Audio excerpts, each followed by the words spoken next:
Hey, as promised, we're going to continue on that idea of the North American Graves and Native American Graves and Repatriation Act, Protection and Repatriation Act. Sorry, I always get that.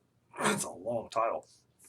I've also noticed that I say a lot in these videos, and I apologize. So I'll try to fix that, but who knows? Can't guarantee anything. The there we go. One of the most egregious, just absolutely terrible examples of super being disrespectful of Native American remains comes from the story of a young man at the time named Minik Wallace, Minik Wallace, regular spelled Wallace.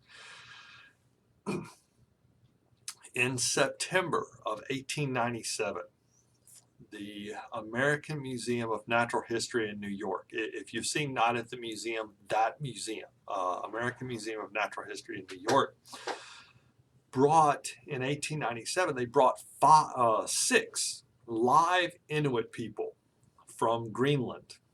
The idea was that they wanted to study Inuit culture by having these six live specimens to be able to converse with and learn about the Inuit way of life. Very quickly after arriving, probably within a few weeks, most of the six were admitted to Bellevue Hospital Center with advanced cases of tuberculosis.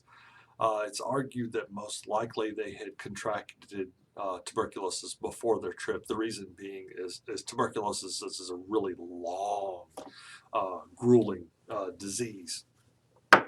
And so it's not like they would have, on the boat ride from Greenland to New York, contracted tuberculosis and then died that quickly. Tuberculosis is a long, drawn out, terrible affair.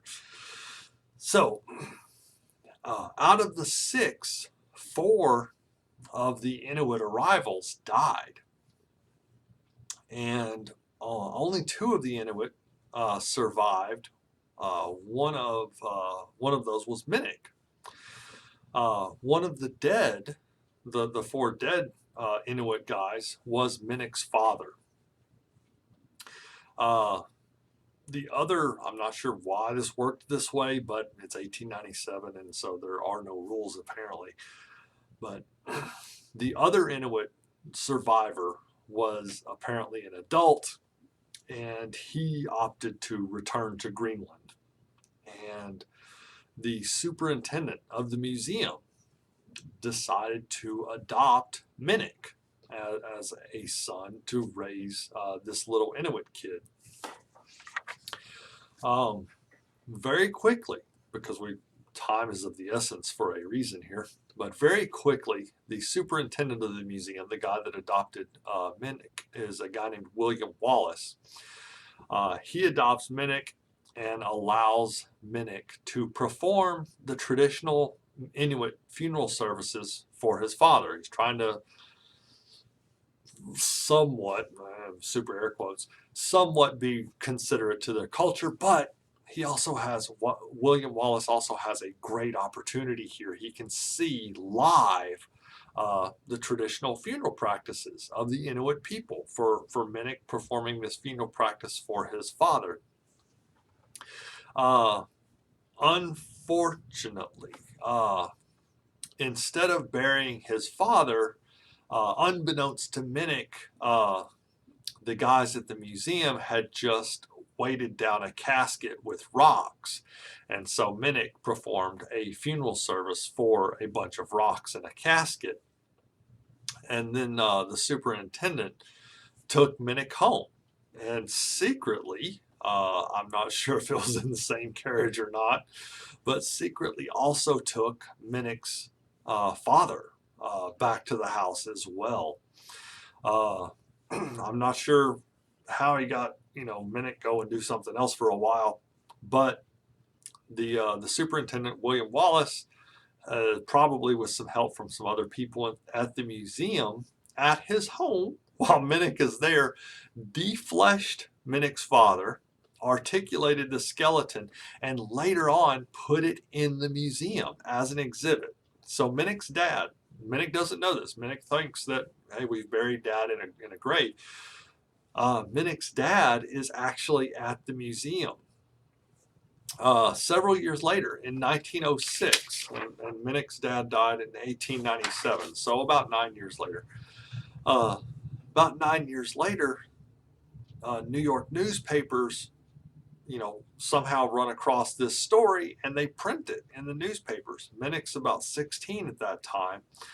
Minik's not really reading the newspapers, but he does find out about this through his classmates. Imagine going to school one day and, your fellow classmates are there, hey, your dad has been, defleshed and his skeleton's in the museum that your adopted dad works at.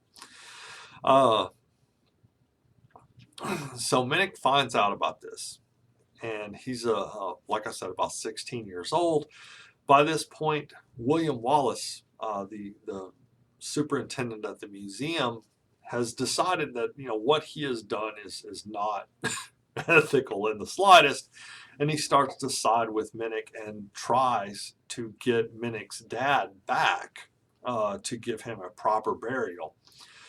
The director of the museum at that time, a guy named Henry Bumpus, refuses to acknowledge that they had Minik's dad's skeleton. We have several skeletons, but I can't tell you whose skeletons they are, and you can't have them.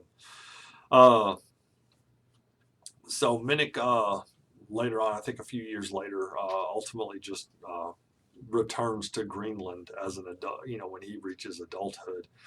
I think he might have come back to New York once or twice, I'm not sure. But finally, after over 100 years, in 1993, remember NAGPRA was passed in 1990, but this is not an American set of remains. These are from Greenland, so they don't have to return these under NAGPRA.